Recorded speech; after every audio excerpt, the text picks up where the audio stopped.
செய்யும்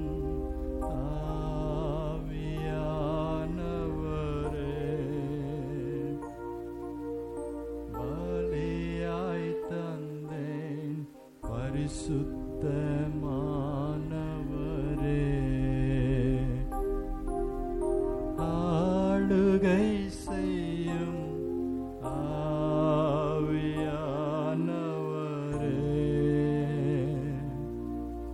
பலியாய் தந்தேன் பரிசுத்தமானவரே,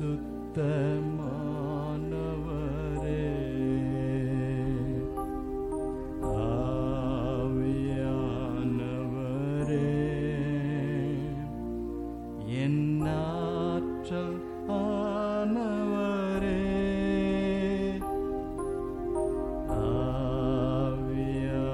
ஆவியானவரே, என்னாற்றல் ஆனவரே. எங்களை அதிகமாக நேசிக்கிற அன்பின் பரலோக பிதாவே, உடைய குமாரனாகிய இயேசு கிறிஸ்துவின் மூலமாக உம்மிடத்தில் வருகிறோம். உடைய பரிசுத்த ஆவியானவரை கொண்டு நீர் எங்களை நடத்துகிற தேவருக்காய் நன்றி செலுத்துகிறோம். இந்த நேரத்தையும் உடைய கரத்தில் ஒப்புவிக்கிறோம். நீர் எல்லாவற்றையும் பொறுப்பெடுத்துக் கொள்ளும். இந்த செய்தியின் நேரத்தையும் உடைய கரத்தில் வைக்கிறோம். உடைய வார்த்தைகள் எங்களுக்குள்ளே சென்று கிரியை செய்யட்டும். உடைய வார்த்தைகள் ஆவியாயும் ஜீவனாயும் இருக்கிறது யாருக்காய் நன்றி செலுத்துகிறோம். எல்லாவற்றையும் உடைய கரத்தில் வைக்கிறோம். மீட்பெரும் இரட்சகருமான இயேசு கிறிஸ்து மூலம் ஜெபிக்கிறோம் நல்ல பிதாவே, ஆமென். கடந்த 2 வாரங்களாக தியானித்து கொண்டு வருகிறோம். பெந்தேகோஸ்தே நாள் வரைக்கும் நம்ம பரிசுத்த ஆவியானவரை குறித்து மட்டும்தான் என்ன பண்ண போகிறோம், தியானிக்க போகிறோம். வேறு எதுவுமே கிடையாது. அதற்கப்புறம் மற்றதுங்களை பார்த்துக்கலாம். இந்த பரிசுத்த ஆவியானவர் யார் அப்படின்றத நம்ம ஏற்கனவே பார்த்துட்டோம். பரிசுத்த ஆவியானவர் தேவனுடைய ஆவியானவர். இவர் கிறிஸ்துவின் ஆவியானவர். இவர் பெந்தேகோஸ்தே என்னும் நாள் வந்த போது அவர் என்ன பண்ணார், இந்த உலகத்துக்கு தந்தருளப்பட்டார். உலகத்துக்கு வந்ததுலேருந்து அவர் இன்னும் இந்த உலகத்தை விட்டு வெளியே போகவே இல்லை. அவர் இன்னும் இந்த உலகத்தில் தான் இருக்கிறாரு. எது வரைக்கும் இருப்பார் அப்படின்னா, கிறிஸ்துவின் வருகை வரைக்கும் அவர் இந்த உலகத்தில் இருப்பார். கிறிஸ்துவின் வருகையில் நாம் மேலே போகும்போது இவரும் நம்ம கூடவே என்ன பண்ணிடுவார், வந்துடுவார். அதுக்கப்புறம் பரிசுத்த ஆவியானவர் என்ற ஒருவர் உலகத்தில் இருக்க போவது கிடையாது. இந்த பரிசுத்த ஆவியானவர் எங்கே தங்கி இருப்பார் அப்படின்னா, நமக்குள்ளே தங்கி இருப்பார். அவருக்கு வேற எங்கேயும் அவர் தங்க முடியாது. சர்ச்சில் தங்க மாட்டார், இல்லை ரோட்டில் தங்க மாட்டார், இல்லை சும்மா அப்படியே சுற்றின்லாம் இருக்க மாட்டார். அவர் விசுவாசிகள் இயேசு கிறிஸ்துவை சொந்த இரட்சகராக ஏற்றுக்கொண்ட ஒவ்வொருக்குள்ளும் அவர் என்ன பண்ணுறாரு, தங்கி இருக்கிறார். நீங்கள் என்னைக்கு இயேசு கிறிஸ்துவை சொந்த இரட்சகராக ஏற்றுக்கொண்டு இவர் தான் உண்மையான தெய்வம் என்று நீங்கள் நம்பி அவரை நீங்கள் தொழுது கொள்ள ஆரம்பிக்கிறீர்களோ, அப்பொழுதே அவர் என்ன பண்ணுறாரு, இவர்கள் என்னுடைய பிள்ளை என்று பரிசுத்த ஆவியானவரை கொண்டு உங்களில் ஒரு முத்திரை ஒன்றிடுறார். எப்படி ஒரு சீல் போட்டால் அது அந்த சீல் போட்டவங்களுக்கு சொந்தமோ, அதே போல் உங்களுக்குள்ளே ஆண்டவர் பரிசுத்த ஆவியானவர் என்ற ஒருவரை வைத்து முத்திரை போட்டுறதால நீங்கள் இயேசுவுக்கு சொந்தமானவர்களாக அறியப்படுகிறீர்கள். பிசாசு உங்களை டச் பண்ண முடியாது. பிசாசு உங்கள் குடும்பத்தை தொட முடியாது. பிசாசு உங்களுக்கு சொந்தமானதை தொட முடியாது. உங்களுக்கு எது எது சொந்தம் நீங்கள் நினைக்கிறீங்களோ அதன் மேலே பிசாசுக்கு வல்லமை கிடையாது. இதை நீங்கள் ஒவ்வொரு நாளும் புரிந்து கொள்ளணும். ஏன் இதை நான் இவ்வளவு தெளிவாக சொல்கிறேன்னா, பரிசுத்த ஆவியானவர் உங்களுக்குள்ளே இருக்கும்போது நீங்கள் என்ன பண்ணுறீங்க, பலன் அடைகிறீங்க. எதன் மேலே பலன்? தீய சக்திகள் மேலே பலன். தீய சக்தினா என்னது? பிசாசானவன் மேலே பலன். பிசாசானவன் மேலே எப்படி உங்களுக்கு பலன் வந்தது? இயேசுவானவர் மரித்து அடக்கம் பண்ணப்பட்டு 3ஆம் நாள் உயிரோடு எழுந்த போது அவர் பிசாசின் வல்லமையை ஜெயித்தார். மரணத்தை ஜெயித்ததின் மூலமாக பிசாசை ஜெயித்தார். மரணத்தை ஜெயித்ததின் மூலமாக மரணத்துக்கும் பாதாளத்துக்குமான திறவுகோல்களை அவர் உடையவராயிருக்கிறார். அது வரைக்கும் இந்த உலகம் எங்கே இருந்தது அப்படின்னா, பிசாசின் வல்லமையில் பிடிபட்டிருந்தது. இயேசு கிறிஸ்து வர வரைக்கும் தேவனுடைய பிள்ளைகளுக்கு அவங்களுக்கு அந்தளவுக்கு ஒரு விடுதலையே கிடையாது. ஒரு நாளும் ஆண்டவரை பற்றி கூப்பிடுவாங்க, ஆண்டவரே நீ இருக்கிறீரா, நீங்கள் வாங்க அப்படின்ற வேதத்தில் நம்ம பல சம்பவங்களை பார்க்கலாம். அப்போ ஆண்டவர் என்ன பண்ணுவார், பரிசுத்த ஆவியானவரால் நிறைத்து ஒரு மனுஷனை அனுப்புவார். அந்த மனுஷன் தான் யாரு? சிம்சோன். அப்படிப்பட்ட மனுஷன் தான் யாரு? கிதியோன். அப்படிப்பட்ட மனுஷன் தான் யாரு? தாவீது. அப்படிப்பட்ட மனுஷன் தான் சவுல் ராஜா. இவர்கள் எல்லாம் என்ன பண்ணாங்க, தேவனுடைய ஆவியினால் நிரப்பப்பட்டு அந்த நேரத்தில் தேவ ஆவி அவர்கள் மேலே வரும், அதுக்கப்புறம் போயிடும். இதுதான் பழைய ஏற்பாட்டின் காலம். ஆனால் பெந்தெகோஸ்தே என்னும் நாள் வந்தபோது ஆண்டவர் என்ன பண்ணிட்டாரு, பரிசுத்த ஆவியானவர் உலகத்தில் தந்துட்டாரு. அதுக்கப்புறம் அன்னையிலேருந்து அவர் இன்னைக்கு வரைக்கும் உலகத்தில் தான் இருக்கிறாரு, நமக்குள்ளாக இருக்கிறார். இதுதான் ஒரு சத்தியம். அந்த பரிசுத்த ஆவியானவர் என்ன பண்றாரு? நமக்கு வழி நடத்துறார். நமக்கு தப்புன்னா என்னன்னு சொல்லி தராரு. இதுதான் ரைட்டு, இதுதான் தப்பு, இதை பண்ணு. சம்டைம்ஸ் நீங்க சில நேரங்களில் நீங்க ஜெபிக்கும் போது உங்கள் ஜெபம் கேட்கப்படாமலே போவோம். ஆவியில நிறைந்து நீங்க ஜெபிச்சு பாருங்க, உங்கள் ஜெபம் கண்டிப்பாக கேட்கப்படும். ஏன் அப்படின்னா நமக்குள்ளே பரிசுத்த ஆவியானவர் இருக்கிறார். அவர் என்ன பண்றாரு? நாம் ஏற்றபடி வேண்டிக் கொள்ள வேண்டியது இன்னதென்று அறியாதிருக்கிறபடினாலே ஆவியானவர் வாக்கு கடங்காத பெருமூச்சுகள்னாலே நமக்காக வேண்டுதல் செய்கிறார் என்று வேதம் சொல்லுது. நமக்குள்ளே இருக்கிற ஆவியானவர் என்ன பண்றாரு? ஜெபமும் பண்றாரு. யாருக்காக? நமக்காக. இதெல்லாமே நம்ம கடந்த வாரங்களில் பார்த்தோம். அடுத்தபடியாக ரெண்டாவதாக நம்ம என்ன பண்ணோம்? போன வாரத்தில் பார்த்தோம். பரிசுத்த ஆவியானவர் எப்படி இருக்கிறாரு? ஒரு காற்று மாதிரி இருக்கிறார். காற்று போக முடியாத இடம் ஏதாவது இருக்குதா? எதுவுமே கிடையாது. நீங்களே ஏதாவது ஒன்று பண்ணால் கூட அந்த இடத்துல காற்று கண்டிப்பாக போயிடும். பரிசுத்த ஆவியானவர் போக முடியாத இடம்னு ஒன்று கிடையவே கிடையாது. அதனால் நீங்கள் பரிசுத்த ஆவியானவரை கொண்டு நீங்கள் ஜெபிக்கும் போது நீங்கள் பல அற்புதங்களை அடையாளங்களை பெற்றுக்கொள்வீர்கள். இதுதான் நம்ம என்ன பண்ணோம்? போன வாரத்தில் பார்த்தோம். உலர்ந்த எலும்புகள் உயிர் பெற்று எழுமா அப்படின்னா அது இப்படி ஒன்று நடக்கிறதுக்கு வாய்ப்பே கிடையாது. ஆனால் பரிசுத்த ஆவியானவர், நீ ஆவியை ஊதும் போது அது செத்து போனதாக இருந்தாலும் அது என்ன பண்ணோம்? உயிரடையும். அதில் ஒன்றுமே இல்லைனாலும் அது என்ன பண்ணோம்? உயிர் பெற்று எழும்போம். உயிர் பெற்று எழும்புறது மட்டும் இல்லை, அது ஒரு பெரிய சேனையாக எழுந்து நின்று ஆண்டவரோடு அது ஜீவிக்கும். இதை நம்ம என்ன பண்ணோம்? கடந்த நாட்களில் பார்த்தோம். இப்போ மூன்றாவது இந்த வாரத்தில் நம்ம என்ன பார்க்க போகிறோம் அப்படின்னா, பரிசுத்த ஆவியானவரை குறித்து நம்ம பார்த்தோம். அவர் தெய்வமா? இது ஒரு கேள்வி. ஏன் அப்படின்னா, ஏன் பிரதர் நீங்கள் பரிசுத்த ஆவியானவரை எந்த அளவுக்கு நீங்கள் பேசுகிறீங்க? அதான் நமக்கு பிதாவாகிய தேவன் ஒருத்தர் இருக்கிறாரு, அவர் தெய்வம்னு எங்களுக்கு எல்லாருக்கும் தெரியும். அவர் தான் இந்த உலகத்தெல்லாம் படைச்சாரு. அதே போல் இயேசு கிறிஸ்து அப்படின்னு ஒருத்தர் இருக்கிறாருன்னு தெரியும். அவர் தான் தெய்வம்னு தெரியும். என்ன நீங்கள் பரிசுத்த ஆவியானவரை போயிட்டு நீங்கள் ஒரு பெரிய விஷயமா பேசுகிறீங்களே அப்படின்ட்டு ஒரு சிலர் கேட்பது வழக்கம். அதெல்லாம் ஒன்றும் ரொம்ப முக்கியம் கிடையாது. பரிசுத்த ஆவியானவர் அதெல்லாம் ஒன்றும் ரொம்ப முக்கியம் கிடையாது. இயேசு மட்டும் போதும், இயேசுவோட எல்லாம் முடிஞ்சிச்சு, இதுக்கப்புறம் இயேசு வந்தார்னா அதுக்கப்புறம் நமக்கு எல்லாமே இருக்குது இப்படின்லாம் ஒரு சிலர் பேசுறது வழக்கம். ரொம்ப பழைய கிறிஸ்டியன்ஸே இதெல்லாம் பேசுகிறாங்க. பரிசுத்த ஆவின்னா அது ஒன்றும் கிடையாது. அவர் ஒன்றும் நமக்கு ஒன்றும் பண்ண போகிறது கிடையாது. அவரால் ஒரு பிரயோஜனமும் கிடையாது. அவர் எங்கேயோ ஏதோ ஒரு சர்ச்சில் பரிசுத்த ஆவின்னு ஒன்று இருக்குது. அவங்க என்ன பண்ணுவாங்க? ஜப நேரத்தில் அவங்க பாட்டுன்னு ஏதோ ஒன்று பேசுவாங்க, அவங்க பாட்டுன்னு ஏதோ ஒன்று பண்ணுவாங்க, அவங்க ஏதோ பேண்ட் அடிச்சா கை தட்டுவாங்க, பாட்டு பாடுவாங்க. அதுதான் பரிசுத்த ஆவி. இப்படி தான் நம்ம என்ன பண்ணுறோம்? பல நேரங்கள் நினச்சிக்கிறோம். அதை நம்ம பரிசுத்த ஆவியானவரே ரொம்ப தப்பாகவே புரிஞ்சு வச்சுக்கிறோம். ரொம்ப முக்கியமான ஆளுன்றது நம்ம கடந்த நாட்களில் பார்த்து வரோம். இன்றைக்கும் நம்ம அதை கண்டினியூ பண்ண போகிறோம். பரிசுத்த ஆவியானவர் யாருன்னா, அவர் ஒரு தெய்வம். தெய்வம்னா என்ன இருக்கணும்? தெய்வத்துக்கு ஆரம்பம்னு ஒன்று இருக்கக்கூடாது, முடிவுன்னு ஒன்று இருக்கக்கூடாது. இது நல்லா புரிஞ்சுக்கணும். கடவுள்னா என்ன சொல்கிறதெல்லாம் கடவுள் கிடையாது. இன்றைக்கி மனுஷன் என்ன பண்ணிட்டான்?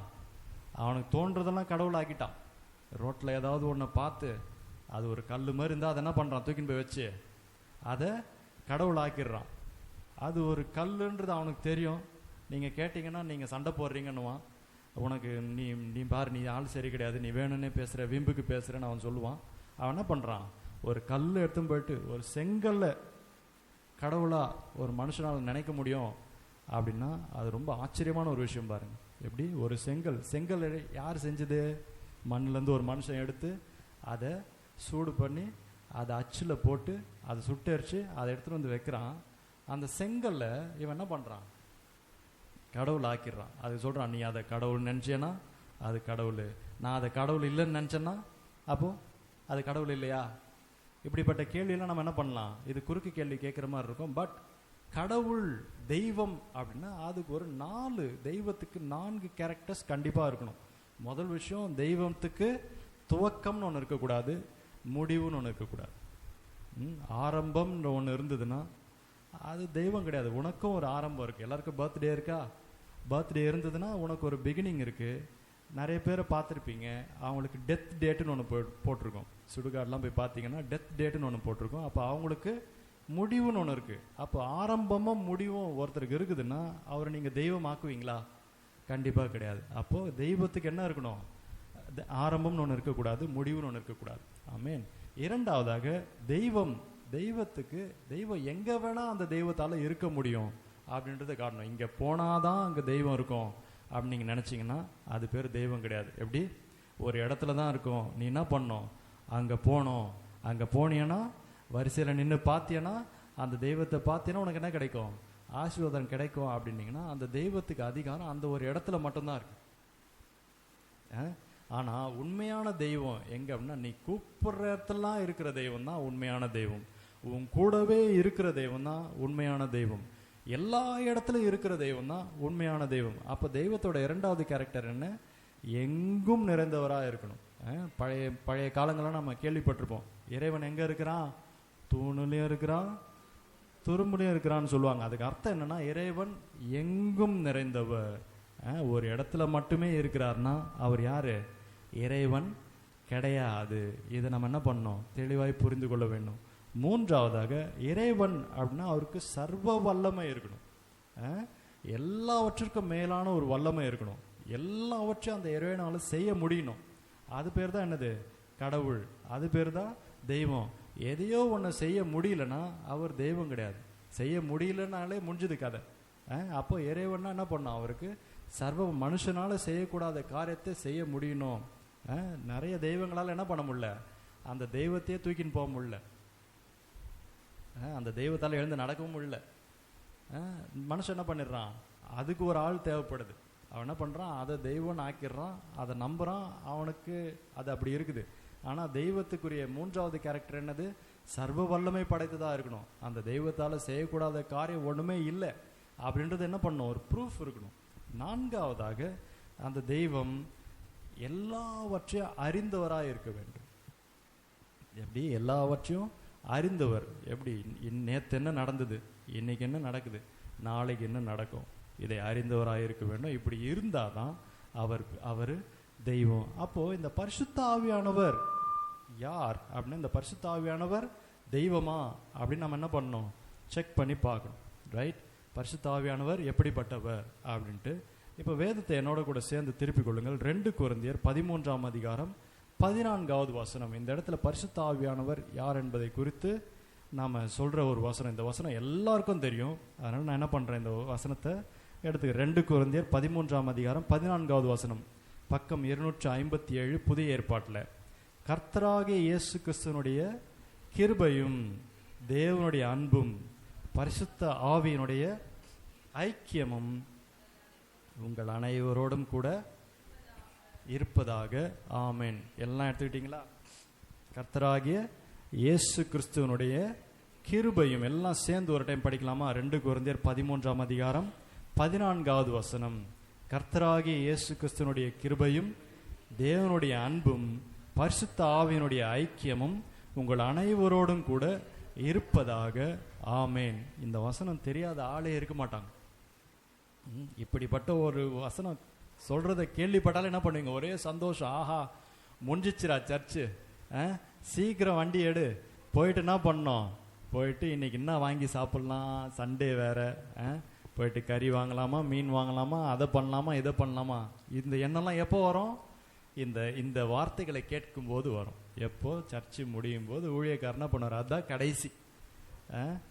ஆரம்பத்துலாம் ஆரம்பம்லாம் நம்ம அந்த அளவுக்கு முக்கியத்துவம் கொடுக்கறது கிடையாது. இந்த கடைசியில் என்ன பண்ணணும்? நம்முடைய கர்த்தராகிய இயேசு கிறிஸ்துவனுடைய, இப்படிதான் சொல்லுவாங்க, இயேசு கிறிஸ்துவனுடைய கிருபையும் பிதாவாகிய தேவனுடைய அன்பும் பரிசுத்த ஆவியானவருடைய அந்யோன்யமும் ஐக்கியமும் பாதுகாவலும் உங்கள் அனைவரோட என்னோட எப்பொழுதும் என்றென்றைக்கும் இருப்பதாக அப்படின்னு சொன்னோடனே நம்ம என்ன பண்ணலாம்?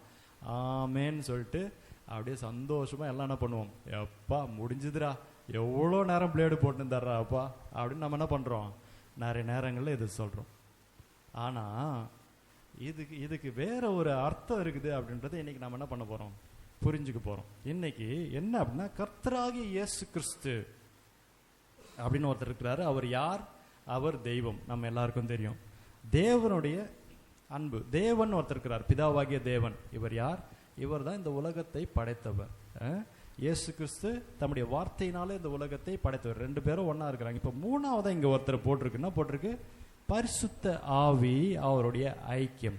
அப்போ பிதாவாகிய தேவன், குமாரனாகிய இயேசு கிறிஸ்து, பரிசுத்த ஆவியானவர், இந்த 3 பேரும் என்னது? 3 பேரும் ஈக்குவல்னு அர்த்தம். 3 பேரும் சமமா இருக்கிறாங்க. 3 பேருக்கும் சமமான வல்லமை உண்டு. பிதாவாகிய தேவனால என்னென்னலாம் செய்ய முடியுமோ அதெல்லாம் குமாரனாகிய இயேசு கிறிஸ்துவினாலும் செய்ய முடியும். குமாரனாகிய இயேசு கிறிஸ்துவினால என்னென்னலாம் செய்ய முடியுமோ அதெல்லாம் பரிசுத்த ஆவியானவராலும் செய்ய முடியும். பிதாவாகிய தேவனால் என்னென்னலாம் செய்ய முடியுமோ அதெல்லாமே பரிசுத்த ஆவியானவராலும் செய்ய முடியும். இதுதான் இந்த வசனத்தோட அர்த்தம். வேணா திரும்ப ஒரு டைம் கூட நம்ம எல்லாம் சேர்ந்து படிக்கலாம்.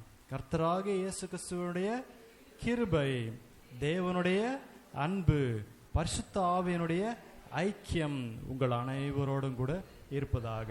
இந்த 3 பேரும் ஒன்னா இருக்கிறாங்க.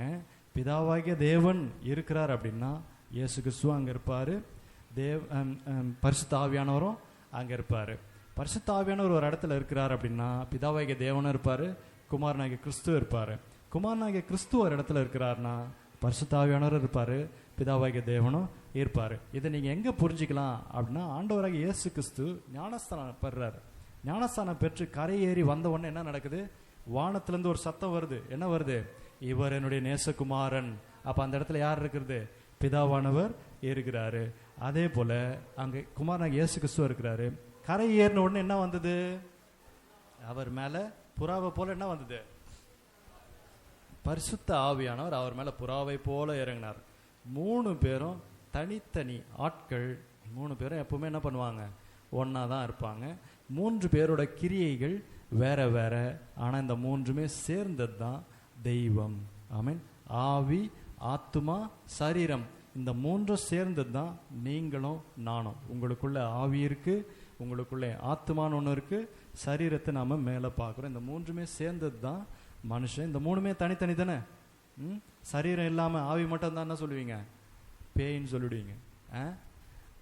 அதே போல் ஆத்மா மட்டும் இருந்து மற்ற 2மே இல்லைன்னா செத்து போன பேனான்னு சொல்லிடுவோம். கரெக்டா? இந்த 3மே ஒன்னா சேர்ந்தது தான் யாரு?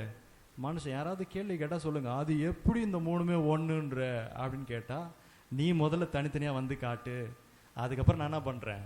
தனித்தனியா வந்தா என்ன பண்ணணும்? சாவுல தான் போய் பார்க்கணும். அந்த மனுஷன் தனித்தனியா இருப்பான் சாவுல. சரீரம் தனியா இருக்கும், ஆவி தனியா இருக்கும், ஆத்துமா மேல போயிட்டு இருக்கும். ஆத்துமா யார் கொடுத்தாங்களோ அங்க போயிடும். ஆத்துமா உலகத்துல இருக்காது, ஆவி தான் இருக்கும். அப்போ யாராவது வந்து உங்ககிட்ட இதுல நம்ம தெளிவா இருக்கணும். தெளிவா இருந்து நீங்க பலருக்கு போயிட்டு இதெல்லாம் சொல்லணும். ஆவி, ஆத்துமா, சரீரம், இந்த 3ம் சேர்ந்தது தான் மனுஷன். அதே போல பிதா, குமாரன், பரிசுத்த ஆவி, இந்த 3மே சேர்ந்தது தான் தெய்வம். இந்த தெய்வம் தனித்தனியா இருக்க முடியாது. ஆமென். இந்த 3மே ஒன்னா தான் இருக்கு. இப்ப இந்த இடத்துல உங்களுக்குள்ளே பரிசுத்த ஆவியானவர் இருக்கிறார் அப்படின்னு நீங்க நம்புறீங்கன்னா, உங்களுக்குள்ளே பிதாவாகிய தேவனும் இருக்கிறாரு, குமாரனாகிய இயேசு கிறிஸ்துவும் இருக்கிறாரு. அவர் இருந்தாதான் இந்த 3 பேரும் சேர்ந்து தான் ஒன்னா இருப்பாங்க. வேதத்துல நம்ம வாசிக்கிறோம், பரலோகத்தில் சாட்சியிடுகிறவர்கள் 3: பிதா, வார்த்தை, பரிசுத்த ஆவி அப்படின்னு நம்ம என்ன பண்றோம்? யோவான் நமக்கு எழுதின நிருபத்துல வாசிக்கிறோம். அப்போ இதுதான் ஒரு இன்ட்ரோடக்ஷன்லயே நமக்கு ரொம்ப நேரம் போயிடுச்சு. இப்ப நான் என்ன பண்றேன்? ரொம்ப வேகமா பரிசுத்த ஆவியானவரை குறித்து, இவர் நித்திய ஆவியா இருக்கிறார், ஒரே ஒரு வசனத்தை மட்டும் காட்டிடுறேன், மற்றதெல்லாம் அப்படியே சொல்லிட்டு நம்ம மெயின் டாபிக் போயிடலாம். இவர் தெய்வம் என்பதை எப்படியெல்லாம் நம்ம ப்ரூவ் பண்றோம் அப்படின்னா, இவர் நித்திய ஆவியானவர். எப்படி நித்திய ஆவியானவர்? எப்படி அப்படின்னா, த்ரூ த இட்டர்னல் ஸ்பிரிட் அப்படின்னு வேதம் சொல்லுது. நித்திய ஆவி அப்படின்னா நித்தியமா இருக்கின்ற ஒரு ஆவி, சதா காலங்களும் இருக்கின்ற ஆவியானவர். இவருக்கு ஆரம்பம்னு ஒன்றும் கிடையாது, முடிவுன்னு ஒன்று கிடையாது. வேணா எபிரேயர் எடுத்துக்கோங்க. எபிரேயர் 9வது அதிகாரம் 14வது வசனம். எபிரேயர் 9வது அதிகாரம் 14வது வசனம். நிறைய வசனங்களை இன்னைக்கு நம்ம பார்க்குற மாதிரி இருக்கும், அதனால நம்ம டக்குன்னு முடிச்சிடலாம். 9வது அதிகாரம் 14வது வசனம், பக்கம் 305. நித்திய ஆவியினாலே தம்மை தாமே பழுதற்ற பலியாக தேவனுக்கு ஒப்பு கொடுத்து கிறிஸ்துவனுடைய ரத்தம் ஜீவனுள்ள தேவனுக்கு ஊழியம் செய்வதற்கு உங்கள் மனசாட்சியை செத்த கிரியைகளை சுத்திகரிப்பது எவ்வளவு நிச்சயம். இதுல முதல் லைன் பாருங்க, நித்திய ஆவி, பக்கம் 305, எபிரேயர் 9வது அதிகாரம் 14வது வசனம். நித்திய ஆவி அப்படின்னா இவர் யார்? பரிசுத்த ஆவியானவர் யாரு? நித்திய ஆவியானவர். இவருக்கு ஆரம்பம்னு ஒன்று கிடையாது, முடிவுன்னு ஒன்று கிடையாது, துவக்கத்திலிருந்தே இருக்கிறாரு, இப்போ இருக்கிறாரு. அவருக்கு என் பாயிண்டே கிடையாது, என் டைமே கிடையாது. அவருக்கு ஹி ஹாஸ் நோ பிகினிங். அதே போல இவருக்கு முடிவும் கிடையாது. இவர் ஆதியும் அந்தமும் அப்படின்னு சொல்றோம். ஆதினா ஹி இஸ் த பிகினிங், அந்தம்னா ஹி இஸ் த எண்ட். அல்பாவும் ஒமேகாவும். அல்பானா கிரீக் லெட்டர்ல முதல் எழுத்து, ஒமேகானா கிரீக்ல கடைசி எழுத்து. நம்ம தமிழ் எடுத்துக்கணும் அப்படின்னா ஆ முதல் எழுத்து, கடைசி எழுத்து என்னது? அக்குன்னு சொல்றாங்க. ஆ அக்கு, ஆரம்பம் முடிவான எழுத்து அப்படின்னு சொல்றாங்க. அப்போ இதுதான் நம்ம என்ன பண்ணுறோம், இப்படி தான் நம்ம அதை புரிஞ்சுக்கணும். சரியா? அப்போது இவர் நித்திய ஆவியானவர்ன்றதால இவருக்கு என்ன இல்லை, ஆரம்பமும் கிடையாது, முடிவும் கிடையாது, எப்போவுமே இருப்பார், என்றென்றைக்கும் இருப்பார். உங்களுக்குள்ளே இருக்கிறாருன்னா என்றென்றைக்கும் அவர் என்ன பண்ணுவார், உங்களுக்குள்ளே தங்கி இருப்பார். அவரை யாரும் எடுத்து போட முடியாது. எப்படிப்பட்ட கிரியைகள் நடந்தாலும் அவரை உங்களுக்குள்ளேருந்து எடுத்து போட முடியாது. இதை என்றைக்குமே புரிஞ்சுக்கணும். ரெண்டாவதாக நான் சொன்னேன், கடவுளுக்குரிய காரியங்களில் கடவுள்னா முதல்ல என்னவா இருக்கணும், அவருக்கு ஆரம்பம் எப்பொழுதுமே இருக்கிறவராக இருக்கணும். ரெண்டாவது, அவர் எங்கும் நிறைந்தவராக இருக்கணும். மூன்றாவது, அவர் சர்வ வல்லவராக இருக்கணும். நான்காவது, அவர் சகலத்தை அறிந்தவராக இருக்க வேண்டும். இந்த நான்கு இருந்தால் தான் அவர் தெய்வம். இந்த நான்குல ஏதாவது ஒன்று இல்லைன்னா கூட ஹீ இஸ் நாட் காட். அது ஏதோ மனுஷனால் ஏற்படுத்தப்பட்ட ஒன்று இல்லை, நம்ம மனசுக்குள்ளே ஏற்படுத்திக்கிட்ட ஒன்று. அப்போது முதல் காரியம், இவருக்கு ஆரம்பம் கிடையாது, முடிவு கிடையாது. இவர் யார், நித்திய ஆவியானவர். ரெண்டாவதாக, இவர் எல்லா இடத்துலையும் நிறைந்தவர். எப்படி அப்படின்னா நம்ம வேதத்தில் வாசிக்கிறோம், சங்கீதம் 139 7வது வசனத்தில் இவர் ஆண்டவரே, சங்கீதக்காரன் தாவீது சொல்கிறாரு, ஆண்டவரே நான் வானத்துக்கு ஏறி போனாலும் நீ என்ன பண்ணுறீரு, அங்கே இருக்கிறீரு. நான் பாதாளத்துக்கு போனாலும் நீர் அங்கே இருக்கிறீரு. நான் கடற்கரை ஓரமாக எங்கேயாவது போய் ஒழிஞ்சிக்கிட்டாலும் அங்கே என்ன பண்ணுறீரு, அங்கே நீர் இருக்கிறீரு அப்படின்னு சொல்கிறாரு. சங்கீதம் 139 7வது வசனம் பாருங்கள். உம்முடைய ஆவிக்கு மறைவாக எங்கே போவேன், உம்முடைய சமூகத்தை விட்டு எங்கே ஓடுவேன் அப்படின்னு சொல்கிறாரு. அங்கே முதல் 2வது வசனம் பாருங்க. என் உட்காருதலையும் என் எழுந்திருக்குதலையும் நீர் அறிந்திருக்கிறீர். என் நினைவுகளை தூரத்திலிருந்து அறிந்திருக்கிறீர். நான் நடந்தாலும் படுத்திருந்தாலும் என்னை சூழ்ந்திருக்கிறீர். என் வழிகளெல்லாம் உமக்கு தெரியும். இதெல்லாம் வச்சு தான் ஃபாதர் பெர்க்மன்ஸ் பாட்டு எழுதினார். என்ன பாட்டு எழுதினாரு, என்னை காண்பவர் என்னை காப்பவர். அந்த பாட்டை கூட ஒரு டைம் பாடலாமா? என்னை காண்பவர் என்னை காப்பவர், ஆராய்ந்து அறிந்திருக்கிறீர். நான் உட்காரதுல எழுந்திருக்கிறதுல நீர் என்ன பண்றீரு, அறிந்திருக்கிறீர் அப்படின்னு அவர் சொல்றாரு. நம்ம எல்லாம் ஒரு டைம் கூட இந்த ஒரு பாட்டை பாடலாம், அப்போ இது புரியும் நினைக்கிறேன். என்னை காப்பவரே இன்னம் காப்பவரே, என்னை காப்பவரே இன்னம் காப்பவரே, ஆராய்ந்து ஆராய்ந்து சுற்றி சுற்றி ஆராய்ந்து ஆராய்ந்து சுற்றி சுற்றி நான் அமர்வதும் நான் எழுவதும், நான் அமர்வதும் நான் எழுவதும் நன்றாய் நீர் அறிந்திருக்கின்றீர். என்னை நன்றாய் நீர் அறிந்திருக்கின்றீர். என்னை காண்பவரே தினம் காப்பவரே,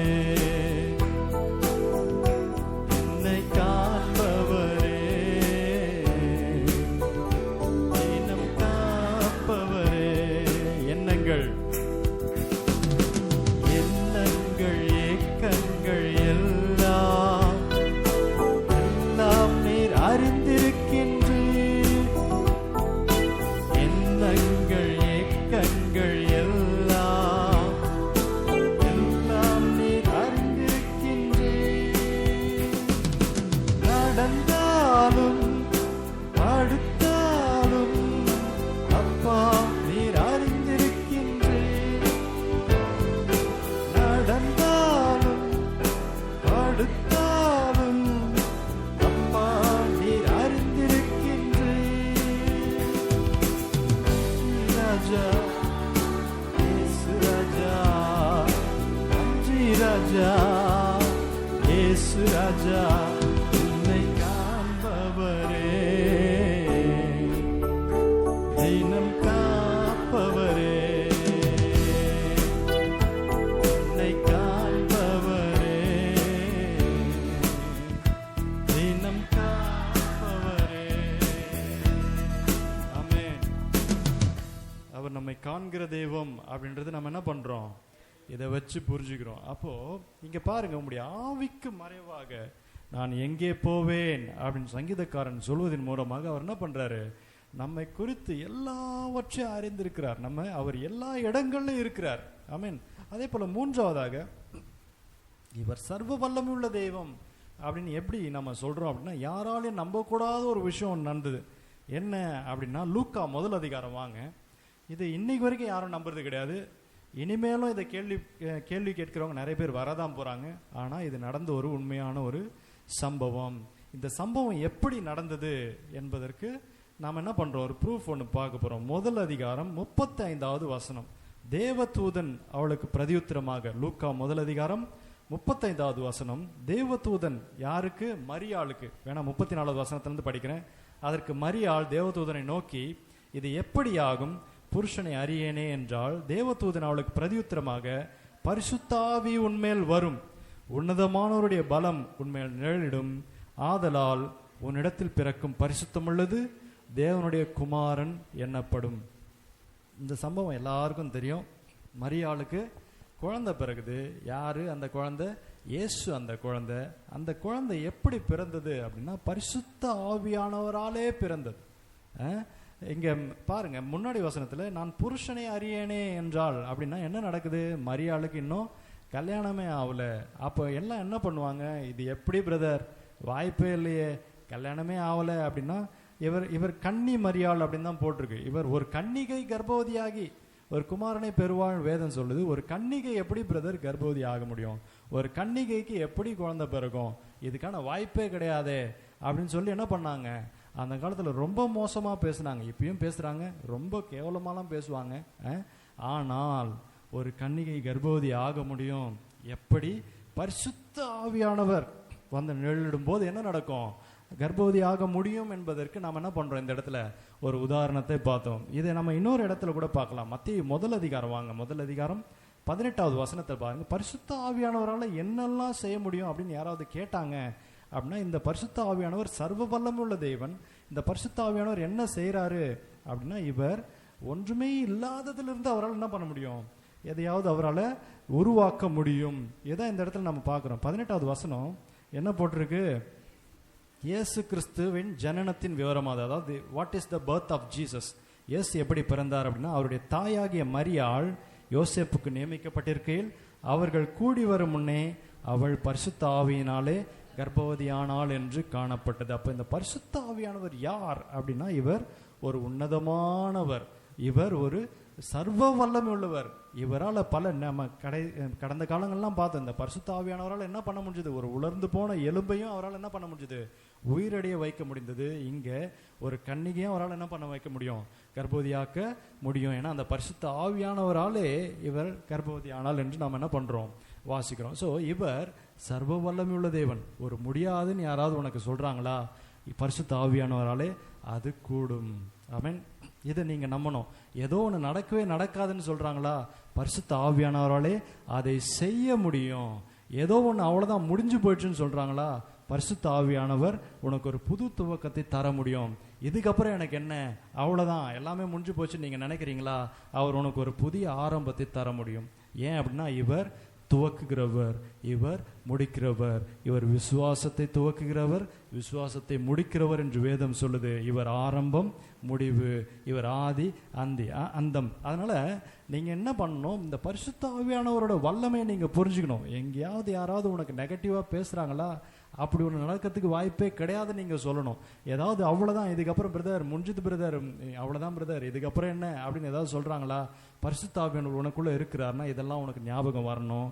அப்போ பரிசுத்த ஆவியானவர் முடிந்து போனதிலும் அவரால் என்ன பண்ண முடியும், ஒரு துவக்கத்தை ஏற்படுத்த முடியும். இஸ்ரவேல் ஜனங்கள் நினைச்சாங்க, எதற்கு இந்த பக்கம் ஒரு கடல் இருக்குது, பின்னாடி பார்வோன் துரத்திட்டு வரான். இந்த சம்பவம் எல்லாருக்கும் தெரியும். இஸ்ரவேல் ஜனங்கள் என்ன நினைச்சிருப்பாங்க, என்ன நினைச்சாங்க, வேதத்திலே போட்டிருக்காங்க. என்ன பண்ணாங்க, முறுமுறுக்க ஆரம்பிச்சிட்டாங்க. ஒழுங்கா நாங்கள் அங்கேயே இருந்திருப்போமே, பாலைவனத்தில் சாக்கடிக்கிறதுக்காக நீர் எங்களை கூட்டிட்டு வந்தீரு அப்படின்ட்டு அவங்க என்ன பண்ணாங்க, முறுமுறுக்க ஆரம்பிச்சிட்டாங்க. அவங்களுக்கு தெரிஞ்சிடுச்சு எல்லாமே முடிஞ்சு போச்சு.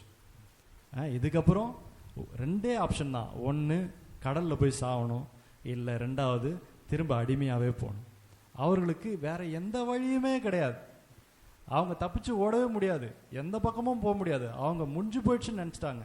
ஆனால் அந்த இடத்துல ஆண்டவர் என்ன பண்ணுறாரு, ஒரு பலத்த கீழ்காற்றை அனுப்பினார். அங்க என்ன நடக்குது? கடல் ரெண்டா பிளந்துருச்சு. இவர்களால் என்ன பண்ண முடிஞ்சது? அவர்கள் நினைப்பதற்கு எண்ணுவதற்கும் மேலான காரியங்களை பரிசுத்த ஆவியானவர் செய்கிறார். அன்னைக்கு செய்த தெய்வம் இன்னைக்கும் செய்வார். நீ முடியாது நீ நினைச்சேன்னா நீ நினச்சிக்கோ, பரவாயில்ல. ஆனால் அவரால் எங்கிருந்தாவது ஒரு வழியை ஏற்படுத்த முடியும். இதை நீங்கள் நம்பிதான் ஆகணும். ஆமேன். ஏன்னா இவர் செய்திருக்கிறார். நீங்கள் முடியாதுன்னு நீங்கள் நினைங்க, பரவாயில்ல, நீங்கள் எழுதி கூட வச்சுக்கோங்க, என்னால் இது முடியாதுன்னு இவங்கெல்லாம் சொல்லிட்டாங்க, ஆனால் ஆண்டவரே நீர் இதை எனக்கு செய்ய முடியும், நீர் இதை செய்து காட்ட முடியும், நீ இதுக்கு முன்னாடி இதை செய்திருக்கிறீர். மரியாள் என்ன பண்ணாங்க? அவ்வளோதான். இது எப்படி ஆகும் அப்படின்னு மரியாள் கேட்குறாங்க. ஆண்டவர் சொல்றார், பரிசுத்த ஆவியினாலே இது நடக்கும். அதே போல் நானும் இன்னைக்கு சொல்றேன், இது எப்படி ஆகும் அப்படின்னு நீங்க நம்புறீங்க, ஏதோ கேள்வி கேட்குறீங்க, சந்தேகத்தோடு இருக்கிறீங்க அப்படின்னா நான் சொல்றேன், பரிசுத்த ஆவியானவராலே எல்லாமே செய்ய முடியும். ஆமேன். இதை நம்புறீங்களா? இது முதல் விஷயம். இப்படிதான் நான் என்ன பண்றேன், இதுக்குள்ளேயே மணி டைம் ஆயிடுச்சு, நான் இன்னும் செய்தியோட பிகினிங்ல தான் இருக்கிறேன். அடுத்தபடியாக மூன்றாவதாக இந்த பரிசுத்த ஆவியானவர் என்ன பண்ணணும்? அவர் எல்லாவற்றையும் அறிந்திருக்க வேண்டும். ஏதோ ஒன்று எனக்கு தெரிஞ்சது உங்களுக்கு தெரியாமல் இருக்கலாம், உங்களுக்கு தெரிஞ்சது எனக்கு தெரியாமல் இருக்கலாம், ஆனால் கடவுளுக்கு எல்லாமே தெரியணும். அப்படி ஒன்று தெரியல அப்படின்னா அவர் கடவுளே கிடையாது. சாதாரண மனுஷனுக்குரிய இதுதான் இருக்குது. ஆமீன். பரிசுத்த ஆவியானவர் என்ன பண்ணணும்? அவருக்கு இது எல்லா காரியங்களும் தெரிந்திருக்க வேண்டும். வேணா இந்த வசனத்தை கூட எடுத்துக்கோங்க. யோவான் 14வது அதிகாரம் 26வது வசனம். இதெல்லாமே நமக்கு ஒரு ப்ரூஃப். இந்த பரிசுத்த ஆவியானவர் தெய்வம் என்பதற்கு இதெல்லாம் ஒரு ப்ரூஃப். யோவான் 14வது அதிகாரம் 26வது வசனம் பாருங்க, நான் படிக்கிறேன். என் நாமத்தினாலே பிதா அனுப்ப போகிற பரிசுத்த ஆவியாகிய தேற்றரவாளனே எல்லாவற்றையும் உங்களுக்கு போதித்து, எப்படி எல்லாவற்றையும் உங்களுக்கு போதித்து, கொஞ்சம் மட்டும்தான் போதிப்பார்னு போட்டிருக்கா? எல்லாவற்றையும் அப்படின்னா என்ன அர்த்தம்? சகலத்தையும். இப்போ நான் ஒரு கேள்வி கேட்குறேன். ஸ்கூலில் பிள்ளைங்க போய் படிக்க போகிறாங்க, அவங்களுக்கு டீச்சர்னு ஒருத்தவங்க இருக்கிறாங்க. அந்த டீச்சருக்கு ஒன்றுமே தெரியல அப்படின்னா அவங்களால பாடம் நடத்த முடியுமா? அந்த டீச்சர் அந்த பாடம் அவங்களுக்கு தெரியல அப்படின்னா இன்றைக்கி நடத்துகிறாங்க, ஏதோ ஒன்று பண்ணி யூடியூப்லாம் போட்டு ஏதோ ஒன்று பண்ணி பண்ணுறாங்க. ஆனால் நான் கேள்வி கேட்குறேன், ஒரு டீச்சரை நம்ம ஒரு உதாரணத்துக்கு வச்சுப்போம். டீச்சர் அவங்களுக்கு சப்ஜெக்ட் தெரிஞ்சாதான் அவங்களால என்ன பண்ண முடியும்? அந்த பாடத்தை நடத்த முடியும். சப்ஜெக்ட் தெரியலனா நடத்த முடியாது. இன்றைக்கி நான் மேத்ஸ் டீச்சராக இருக்கிறேன், என்னை போயிட்டு நீங்கள் ஃபிசிக்ஸ் எடுங்கன்னு சொன்னால் என்னால் எடுக்க முடியாது, ஏன்னா எனக்கு அது தெரியாது. என்னை போயிட்டு கெமிஸ்ட்ரி எடுங்க அப்படின்னு நீங்கள் சொன்னீங்கன்னா என்னால் கெமிஸ்ட்ரி எடுக்க முடியாது, ஏன்னா எனக்கு அது தெரியாது. நான் படிச்சிருக்கேன், நான் ஃபிசிக்ஸ்லாம் படிச்சிருக்கேன், கெமிஸ்ட்ரிலாம் படிச்சிருக்கேன், ஆனால் என்னால் என்ன பண்ண முடியாது, போயிட்டு பாடம் எடுக்க முடியாது. ஏன்னா எனக்கு அது தெரியல. கம்ப்யூட்டர் சயின்ஸ்னு ஒரு சப்ஜெக்ட் இருக்குது. கம்ப்யூட்டர் சயின்ஸை நான் படிச்சிருக்கிறேன், கம்ப்யூட்டர் நான் ஆப்ரேட் பண்ணுறேன், ஃபோன் ஆப்ரேட் பண்ணுறேன், எனக்கு இதெல்லாம் தெரியுன்றதால் நான் என்ன நான் போய் பாடம் எடுத்துட முடியுமா? முடியாது. ஏன்னா எனக்கு அந்த பாடம் தெரியல. எனக்கு வெளியேருந்து பார்க்கும்போது எல்லாம் தெரியுது, ஆனால் பாடம் நடத்துறதுக்கு எனக்கு தெரியல. எனக்கு தெரிஞ்சது என்னது? மேத்தமேட்டிக்ஸ். நான் என்ன பண்ணுறேன்? மேத்ஸில் எதை கேட்டாலும் நான் சொல்லித்தரேன், பாடம் எடுக்கிறேன், ஒரு நாளும் பண்ணுறேன். ஆனால் அதே நான் மற்றதை என்னால் என்ன பண்ண முடியல. அதே போல் தான் இங்கேயும் பாருங்கள், இவர் யார்? எல்லாவற்றையும் உங்களுக்கு போதிக்கிறவர் அப்படின்னா என்னோட லிமிட்டேஷன், எனக்கு என்னது ஒரு சப்ஜெக்ட் தான் தெரியும், ஆனால் இவருக்கோ எல்லாமே தெரியும். ஐ மீன் நீ என்ன நினைக்கிறேன்னு அவருக்கு தெரியும். நம்ம நிறைய இடங்களில் இதெல்லாம் ப்ரூஃபாக பார்த்தோம். நீங்கள் நாளைக்கு என்ன நடக்க போகுதுன்னு, நாளைக்கு நடந்தது உங்களுக்கு தெரியாது, நடக்க போகிறது உங்களுக்கு தெரியாது, ஆனால் இவருக்கு தெரியும். அதனால தான் சொல்கிறேன், ஆண்டவர் இடத்துல நம்ம என்ன பண்ணோம்? நம்மை முழுவதுமாய் ஒப்புவிக்கணும், நம்ம ஆண்டவர் இடத்துல முழுவதுமாய் சரண்டர் பண்ணோம். அப்போ அவர் என்ன பண்ணுவார்? நமக்கு எல்லாவற்றையும் உங்களுக்கு போதிக்கிறவர். எப்படி நாளைக்கு என்ன நடக்க போகுது அப்படின்றத அவர் என்ன பண்ணுவார்? உனக்கு சொல்லுவார். நம்ம நிறைய நேரங்களில் பார்க்கணும், தீர்க்க தரிசி எல்லாம் சொல்கிறாங்க, ஜோசியக்காரன் கூட சொல்கிறான். ஜோசியக்காரன் என்ன சொல்லுவான்? நடக்குது. நான் கூட இப்போ சொல்லுவேன், இன்னும் ஒரு 3 மாதம் கழித்து நல்லா மழை வரப்போகுது அப்படின்னு சொன்னேன்னா கண்டிப்பாக மழை வரும். கரெக்டா? போய் பாரு, இந்த இந்த இந்த ரோட்டில் இன்னைக்கு ஒரு ஆக்சிடென்ட் ஒன்று நடக்க போகுது, போய் பார்த்தீங்கன்னா நடக்கும். இன்னைக்குன்னு இல்லை, எல்லா நாளும் நடக்கும். இந்த ரோட்டில் ஒரு பெரிய பள்ளம் விழப்போகுது அப்படின்னா சென்னையில் என்னைக்கு எந்த நேரத்தில் பள்ளம் விழுதுன்னே தெரில. இதுதான் ஜோசியம். சரியா? பாரு, அடுத்த வருஷம் இன்னும் உனக்கு என்ன வயசாகுது? 28 வயசாகுதா? 30 வயசுலேருந்து நீ நல்லா இருக்க போற ஆமாம், நீ படித்து முடிச்சு வேலைக்கு போக போகிற, நீ நல்லா தான் இருக்க போகிற, இது எல்லாருக்கும் தெரியும், உனக்கும் தெரியும். இதுதான் ஜோசியம். 60 வயசுக்கு மேலே நீ என்ன பண்ணுவ? உன் வாழ்க்கை ரொம்ப கஷ்டமாக இருக்கும். ஆமாம், வயசாகி போயிடுது, என்னால் நடக்க முடியல, முட்டி வலி வந்தது, முதுகு வலி வந்தது, கால் வலி வந்தது. 63 வயசுக்கு அப்புறம் உன் வாழ்க்கை ரொம்ப கஷ்டமாக இருக்கும். ஆமாம், இதுதான் ஜோசியம். நீங்களும் சொல்லலாம், நானும் சொல்லலாம். அதுவும் அந்த மனுஷன் நிறைய நேரங்களில் முகத்தை பார்த்தே சொல்லிடலாம். டாக்டர்ஸ் கிட்டலாம் போய் பாருங்கள், டாக்டர்ஸ் சூப்பராக ஜோசியம் சொல்லுவாங்க. என்ன ஜுரமா அப்படின்னு கேட்பாங்க. என்ன 1 வாரமாக ஜுரமா? டாக்டர் என்ன ஜோசியக்காரா? அவர் என்ன பண்ணுறாரு, உங்களை பார்க்குறாரு. உங்களை பார்த்துட்டு அவங்க ஒரு கால்குலேஷன் வச்சுருப்பாங்க, அதை வச்சு சொல்கிறாங்க. அது ஜோசியம்.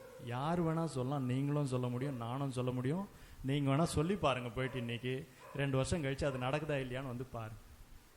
நான் கூட சொல்லலாம், ஜோசியம் பாரு, இந்த கட்சி தான் ஆட்சிக்கு வரப்போகுது அப்படின்னு என்னால் என்ன பண்ண முடியும்? ஜோசியம் சொல்ல முடியும். சரியா? நீங்களும் ஏற்கனவே அந்த ஜோசியெல்லாம் சொல்லியிருப்பீங்க. எல்லாம் ஓட்டு போட்டு வந்த அன்றைக்கே சொல்லியிருப்பீங்க எல்லாம் ஜோசியம். எந்த ஜோசியம் பழிக்க போகுதுன்னு நமக்கு அன்றைக்கி தான் தெரியும். கரெக்டா? அப்போது நீங்கள் சொல்கிறது ரைட்டா ராங்கா என்ன அதெல்லாம் தேவையில்ல. ஜோசியம்னா என்னது? எதையோ ஒன்று சொல்லி, ஜென்ரலாக நடக்க போகிற ஒன்று சொல்லி, அது நடந்ததுன்னா நீ சொன்னது நடந்து போச்சு, அது நடக்கலைன்னா நீ சொன்னது நடக்கலை. இந்த 23ஆம் தேதி எலெக்ஷன் அன்றைக்கி அவ்வளோ ஜோசியம் பாருங்கள். ஒன்று தான் நடக்க போகுது. அது எது நடக்க போகுதுன்னு கர்த்தருக்கு மட்டும்தான் தெரியும், உங்களுக்கும் தெரியாது, எனக்கும் தெரியாது. எப்பேற்பட்ட வல்லமை உள்ள மனுஷனாக இருந்தாலும் இது அவனுக்கு தெரிய போகிறதில்ல. நீங்கள் சொன்னது எல்லாம் என்னது?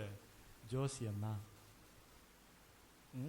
அப்போது ஆனால் இந்த பரிசுத்த ஆவியானவர் ஜோசியக்காரர் கிடையாது. சரியா? அவர் எல்லாவற்றையும் அறிந்தவர். நீ இன்னைக்கு எப்படி இருக்கிற அப்படின்றது அவருக்கு நல்லா தெரியும். நீ நேற்று எப்படி இருந்த அவருக்கு நல்லா தெரியும். நாளைக்கு நீ எப்படி இருக்க போற அவருக்கு அது ரொம்ப நல்லாவே தெரியும். அதனால தான் அவர் சொல்றாரு, என்னை நோக்கி கூப்பிடு, அப்பொழுது நான் உனக்கு அறியாததும் எட்டாததுமான பெரிய காரியங்களை அறிவிப்பேன் அப்படின்னு அவர் ஏன் சொல்றாரு அப்படின்னா, அவருக்கு எல்லாமே தெரியும், நமக்கு ஒன்றுமே தெரியாது. இதை நீங்கள் என்னைக்கு புரிஞ்சுக்கிறீங்களோ அன்னைக்கு தான் நீங்கள் தெய்வத்துக்கு இம்பார்ட்டன்ஸே கொடுப்பீங்க. செய்தியோட ஒரு 10% தான் முடிச்சிருக்கிறேன். அப்போது நாம் புரிந்து கொள்ள வேண்டியது ரொம்ப முக்கியமான ஒன்று. என்னது? பரிசுத்த ஆவியானவர் யார், இந்த பரிசுத்த ஆவியானவர் எப்படிப்பட்டவர், இந்த பரிசுத்த ஆவியானவர் ரொம்ப நல்லவர், இந்த பரிசுத்த ஆவியானவர் நம்ம எல்லாருக்குள்ளே இருக்கிறார், இந்த பரிசுத்த ஆவியானவர் நமக்குள்ளே முத்திரையாக இருக்கிறார், இந்த பரிசுத்த ஆவியானவர் தெய்வம், இந்த பரிசுத்த ஆவியானவர் நேற்றும் இன்றும் என்றும் மாறாதவராக இருக்கிறார், இந்த பரிசுத்த ஆவியானவர் சர்வ வல்லமை உள்ளவர், இந்த பரிசுத்த ஆவியானவர் உங்கள் வீட்லேயும் இருக்கிறார், எங்கும் நிறைந்தவர், உங்கள் வீட்டில் இருக்கிறார், உங்களோட ஆஃபீஸில் இருக்கிறாரு, நீங்கள் வண்டி ஓட்டும் போது வண்டியில் இருக்கிறாரு. வண்டியில் இருக்கிறாருன்னு நினச்சிடாதீங்க. வண்டியில் நீங்கள் இருக்கிறதால உங்களுக்குள்ளே இருக்கிறாரு, வண்டி கூடவே வராரு, நீங்கள் போக்கிலும் வரத்தில் உங்கள் கூட இருக்கிறாரு, உங்களை பாதுகாக்கிறார், தூதர்களை வைத்து பாதுகாத்து கொள்ளுகிறார். இப்படி வரிசையாக நம்ம என்ன பண்ணலாம், அவரை குறித்து சொல்லிட்டே போகலாம். இந்த பரிசுத்த ஆவியானவர் சர்வ வல்லமையுள்ளவர். நீங்கள் கேட்கிறதையெல்லாம் அவரால் செய்ய முடியும். நீங்கள் யாருக்கோ ஒருத்தருக்கு ஜபிக்கிறீர்களா, நீங்கள் பரிசுத்த ஆவியானவரை கொண்டு நீங்கள் ஜபிக்கும் போது அந்த ஜபம் கேட்கப்படும். சும்மா போயிட்டு உங்களை ஆசையெல்லாம் நீங்கள் கேட்டிங்கன்னா நடக்காது.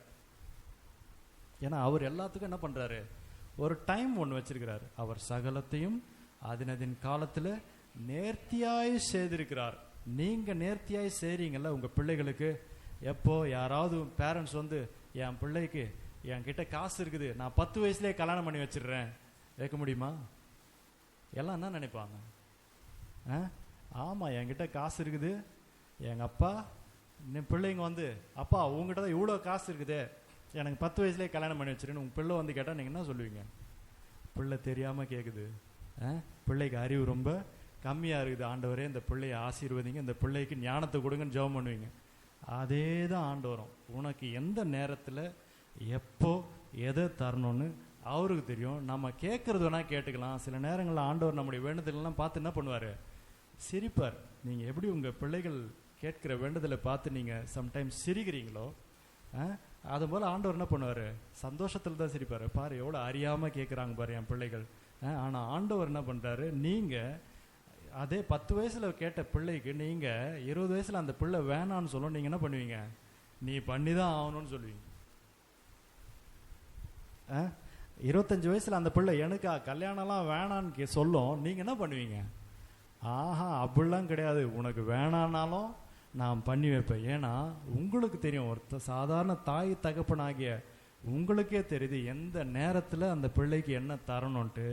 இந்த தெய்வம் அவர் உங்களுக்கு எல்லாவற்றும் ஏற்கனவே ஏற்படுத்தி வைத்திருக்கிறார். அவர் தர்ற டைம் மட்டும்தான் மாறும். உனக்கு எல்லாருக்கும் தர மாதிரி டைம் அவர் உனக்கு வச்சிருக்க மாட்டார். எல்லாருக்கும் தேவையானதை நீங்கள் டாக்டர்ஸ் கிட்ட போனீங்கன்னா அவங்க உனக்கு ஏற்ற மாதிரி தான் பண்ணுவாங்க. மற்றவங்களுக்கு பண்ணுற மாதிரி உனக்கு பண்ண மாட்டாங்க. ஏன்னா நீ வேற, அவங்க வேற. அதனால் இதெல்லாமே நம்ம புரிஞ்சுக்கணும். இந்த பரிசுத்த ஆவியானவர் என்ன பண்ணுறாரு? அவர் தெய்வமாக இருக்கிறார். நமக்கு என்ன தேவைன்றது அவருக்கு தெரியும். அந்த தேவை எப்பொழுது சந்திக்கப்பட வேண்டும் என்பது அவருக்கு தெரியும். அந்த தேவை எப்பொழுது நிறைவேற்ற வேண்டும் என்பது அவருக்கு தெரியும். நாம் பண்ண வேண்டியதெல்லாம் என்னது? ஆண்டவரே நீர் நல்லவர், ஆண்டவரே நீர் வல்லவர், நீர் எனக்கு போதுமானவர், நீங்கள் மட்டும் இருந்தீங்கன்னா போதும்.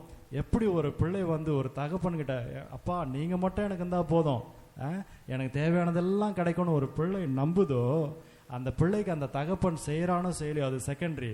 அந்த பிள்ளைக்கு அந்த தகப்பனால் சில நேரங்கள் உலக பிரகாரமான தகப்பனால் செய்ய முடியாது. அந்த பிள்ளைகள் கேட்டாலும் செய்ய முடியாது, ஆசை இருந்தாலும் செய்ய முடியாது. ஆனால் இந்த தெய்வம் என்றென்றைக்கும் உள்ள சதா காலங்களிலும் நம்முடைய தெய்வம். இவர் முடிவு பரியந்தம் நம்மை நடத்துகிற தெய்வமாக இருக்கிறார். ஆமென். அதனால் நாம் என்ன பண்ணோம்? இன்னைக்கு நம்மளுக்குள்ள இருக்கிற சந்தேகம் எல்லாவற்றையும் தூக்கி போட்டு அவர்கிட்ட நாம் என்ன பண்ணோம்? ஒப்பு கொடுக்கணும். எல்லாம் ஒரு விஷயம் கூட எழுந்து நிற்கலாமா? ஆண்டவரே, இன்னைக்கு நான் ஒரு விஷயத்தை புரிஞ்சுக்கிட்டேன். நான் உம்மை மாத்திரம் நம்ப போறேன். நீர் மாத்திரம் போதும், எனக்கு நீர் மாத்திரம் போதும், உம்மை மாத்திரம் நான் பிடிச்சிக்கிறேன். நீங்க செய்யற நேரத்துல நீங்க செய்யுங்க. அந்த நேரம் ஒன்றும் ரொம்ப நாள்லாம் கிடையாது. எப்படி ஒரு உலக பிரகாரமான தகப்பன் தன் பிள்ளைக்கு என்ன நடக்கணும், எந்த நேரத்துல நடக்கணும் அப்படின்னு நினைக்கிறானோ, உலக பிரகாரமான ஒரு தாய் தன் பிள்ளைக்கு என்ன நடக்கணும், எந்த நேரத்துல நடக்கணும்னு நினைக்கிறாங்களோ, அதே போல நீரும் ஆண்டவரே எனக்கு எந்த நேரத்துல என்ன நடக்கணும் நீர் அறிந்து வைத்திருக்கிறீர், நீர் தெரிந்து வைத்திருக்கிறீர், நீர் எல்லாவற்றையும் எனக்கு செய்கிற தெய்வமா இருக்கிறீர் அப்படின்னு அவரை நோக்கி சொல்லுங்க. ஆண்டவரே, நீர் சர்வ வல்லமை உள்ளவர், நீர் நித்தியம் உள்ளவர், நீர் நித்தியமான தெய்வம், நீர் வல்லமை உள்ள தெய்வம், நீர் சர்வ வல்லமை உள்ளவர், நீர் சகலத்தையும் அதினதின் காலத்திலே செய்கிறவர், நீர் எனக்கு ஏற்படுத்தி வைத்திருக்கிறீர். நீர் எனக்கு ஏற்படுத்தி வைத்தது நாளைக்கு கூட இருக்கலாம், அது இன்னைக்கு கூட இருக்கலாம், அது நாளன்னைக்கு கூட இருக்கலாம், அது அடுத்த வாரத்துல கூட இருக்கலாம், இல்ல அது அடுத்த வருஷத்துல கூட இருக்கலாம். ஆனால் நீர் சொன்னதை செய்கிற தெய்வம், நீர் சொன்னதை செய்கிற தெய்வம், நீர் சொன்னதை செய்த தெய்வம், நீர் வாக்குத்தத்தங்களை நிறைவேற்றின தெய்வம், நீர் எல்லாவற்றையும் எனக்கு தருகிற தெய்வம், நீர் நல்ல தெய்வமா இருக்கிறீரே. உலக பிரகாரமான ஒரு தாய் தகப்பனை இவற்றையெல்லாம் செய்யும் போது பரம தகப்பனா இருக்கிற நீர் எனக்கு எல்லாவற்றையும் செய்கிற தெய்வம் என்று அவரை நோக்கி சொல்லாமா? என்னுடைய வாழ்க்கையை உடைய கரத்துல ஒப்புவிக்கிற ஆண்டவரே, என் குடும்பத்துல நீங்க வாங்க, என்னிலே நீர் ஆளுகை செய்யுங்க, என் எண்ணங்களிலே நீர் ஆளுகை செய்யுங்க, என் குடும்பத்திலே நீர் ஆளுகை செய்யுங்க அப்படின்னு அவரை சொல்லுங்க. அவரை பார்த்து சொல்லுங்க பார்க்கலாம். ஆளுகை செய்யும் ஆவியானவரே, பலியாய் தந்தேன் பரிசுத்தமானவரே,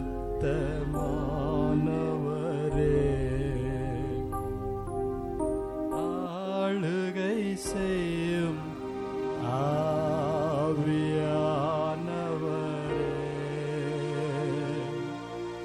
பலியாய் தந்தேன் பரிசுத்தமானவரே,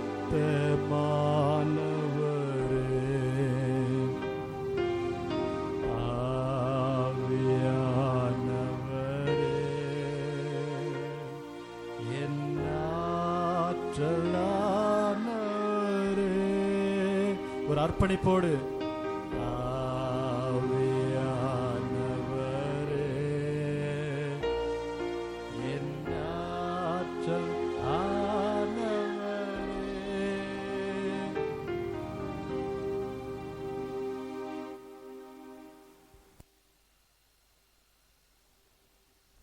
இந்த நாளிலும் கூட நம்மோடு கூட இடைபெற்றிருக்கிறார் ஆண்டவராகிய கிறிஸ்துவுக்கே துதியும் கனமும் மகிமையும் செலுத்துகிறோம். யோவான் 8ஆம் அதிகாரத்திலே 32வது வசனத்திலே இப்படியாக சொல்லியிருக்கிறது. என்ன சொல்லப்பட்டிருக்கிறது?